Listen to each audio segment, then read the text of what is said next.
algunas reflexiones, incluso de algún relato más bien de tipo personal. Yo creo que a mi generación Jauretche, no solo Jauretche, sino Jauretche, Hernández Arregui, Calabrini Ortiz, Puigros y varios más, pero fundamentalmente Jauretche nos llevó a un replanteo muy profundo acerca de convicciones que teníamos producto de la lectura de los periódicos, de la educación.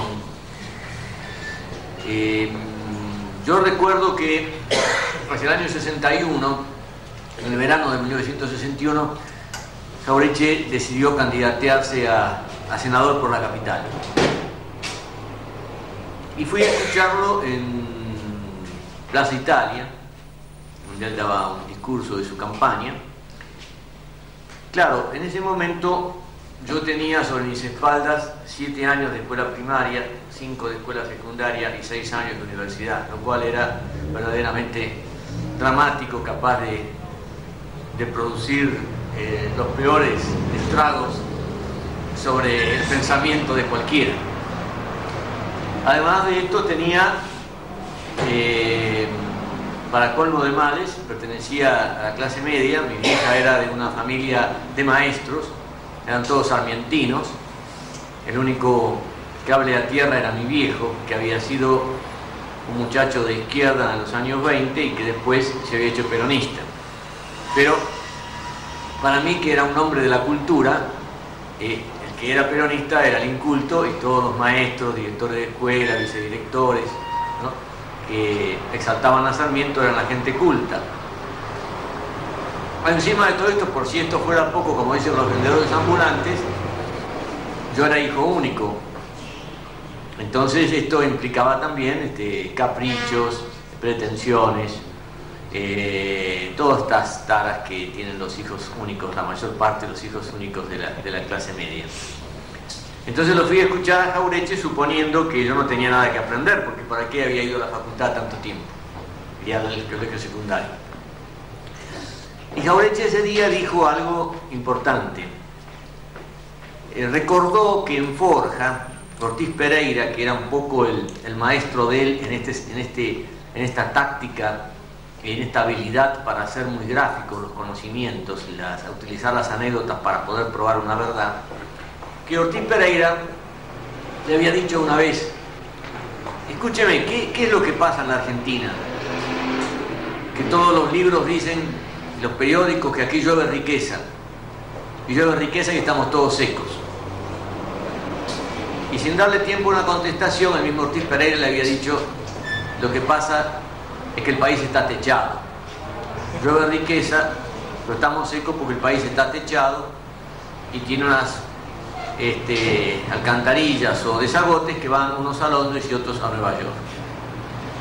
En el año 61, Jauretche decía, ahora que ha pasado toda la experiencia del peronismo, yo diría que Perón en el gobierno no tuvo tiempo de sacar del todo ese techo, porque lo derrocaron en septiembre del 55, pero que le hizo un agujero inmenso y entonces empezamos a mojarnos. Ese techo se llama imperialismo, dijo él. Cosa que a mí nunca me habían dicho nada del imperialismo en la facultad, porque la facultad, ustedes saben, después me di cuenta yo con el tiempo, que la Facultad de Ciencias Económicas tiene por finalidad generar técnicos como Cavallo, como Roque Fernández, como Jorge Ávila, que ahora está de moda en la televisión, que lo llevan a todos los programas, Carlos Rodríguez, toda esta gente siniestra. Y excepcionalmente de la facultad sale alguien que después de tener acceso a toda la metodología económica, por ahí, por una excepción, es capaz de defender los intereses populares. Pero en general es lógico, ¿no es cierto? Un sistema semicolonial como el nuestro tiene escuelas y universidades dirigidas a legitimar ese orden y preservarlo. No va a crear gente que vaya a opinar en contra, cosa que yo no sabía. Yo pensé que lo que enseñaba la Facultad de Ciencias Económicas era una ciencia. No sabía que era una ciencia partidaria y oligárquica, como todo lo que enseñan normalmente las facultades, los colegios secundarios y también primarios.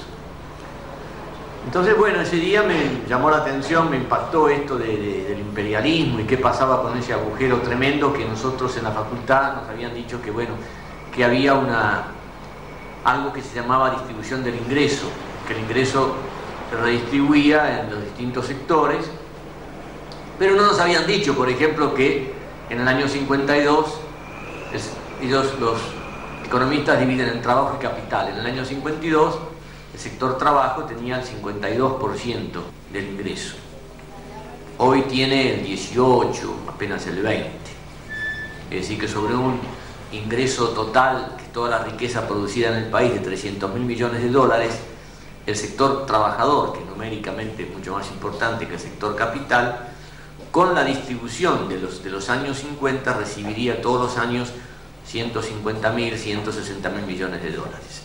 Y lo que recibe es nada más que el 20% de 300.000, que son 60.000 millones de dólares. Es decir, que año a año se está provocando, con relación a aquella época del 50, un robo a los trabajadores de 100.000 millones de dólares. Esto era el agujero a que se refería Jauretche, y esto después yo me enteré mucho tiempo después.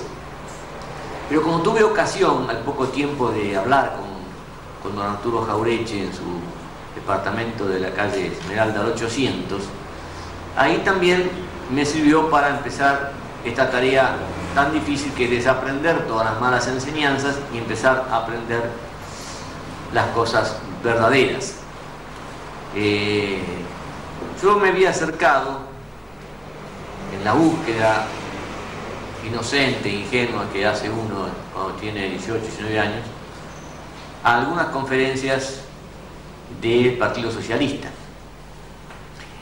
Y ahí se escuchaban algunas cosas que, bueno, por ejemplo, para el Partido Socialista una de las banderas fundamentales era el divorcio. Entonces, en esa conversación con Jauretche se lo comenté. Y así campechanamente, en un tono muy paternal, me dice: mijo, se ve que usted no conoce el país, ¿eh? Yo no me gustó el comentario, pero bueno. Claro, porque el problema en la Argentina es casarse, no divorciarse. Si usted conociera el país, se daría cuenta que en las provincias del interior hay una cantidad enorme de gente con apellido materno, producto de que no existe una economía permanente, existe un trabajo estacional donde un hombre viene, trabaja 3 meses y después se va a otra provincia a buscar otra cosecha. Entonces no puede estabilizar una familia. Entonces, antes de sancionar la ley de divorcio, sería mejor provocar el crecimiento económico, llevar industrias a las provincias, generar una fuerte actividad económica, y que la gente se case y después de que se quiere divorciar, se divorcie.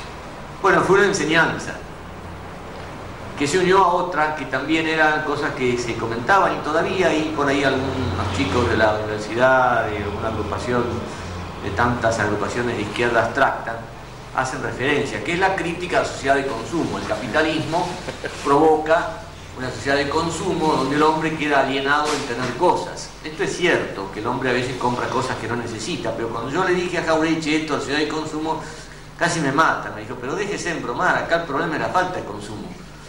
Claro, digo, sí, cierto. Acá el problema no es que haya alguna gente de la clase alta o de clase media que compre cosas de más, o que compre un auto y quede subordinada al auto.